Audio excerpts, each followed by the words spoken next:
Hey guys, another episode of Simply Salesforce here, and today I'm going to be showing you how to connect and sync a Salesforce report directly into a Google Sheet. And there's a variety of reasons you might want to do this, but the use case I found this particularly useful for is giving access to reports to non-Salesforce users. So you might, as a Salesforce admin, people might be pestering you for reports on weekly basis or whatnot.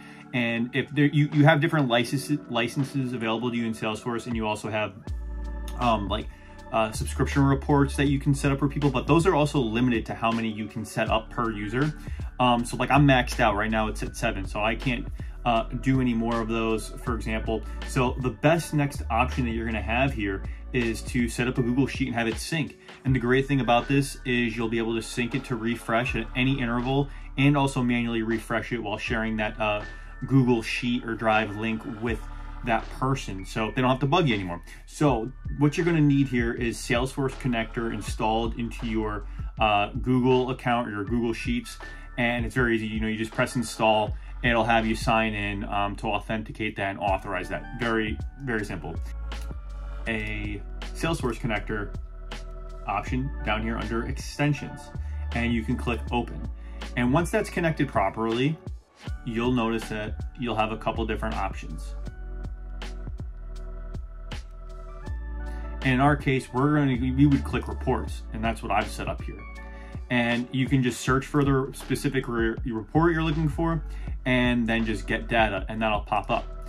And also from here, what you can do is set up the refresh interval for this. So once you have the data established for what report you want, you can create a refresh here. So what I did was, this is going to just refresh every 24 hours. So every time they want it, well, great, it's already been refreshed every single morning for you if you so happen to want it or need it. And then if I need to right now, if I need to, I could also manually refresh that. And that works. And what's awesome about that is this Salesforce report, sorry that I have to blur all this information, but this does sync directly. So if I update an opportunity and it no longer is part of this report, if I were to run it, then it does disappear, or other ones can be added in and whatnot. It does sync, especially like if you do it manually, it'll push right then and there. So if you happen to come across an error like I did here, where you get a drive.google.com refuse to connect with your Salesforce connector app, what you'll need to actually do, that worked for me, is make sure you're signed out of any other Google accounts. So kind of a pain, but that is what you're gonna have to do. If you have any questions about this, leave a comment below. Hopefully this was helpful and will save you a ton of time as a Salesforce admin. Peace.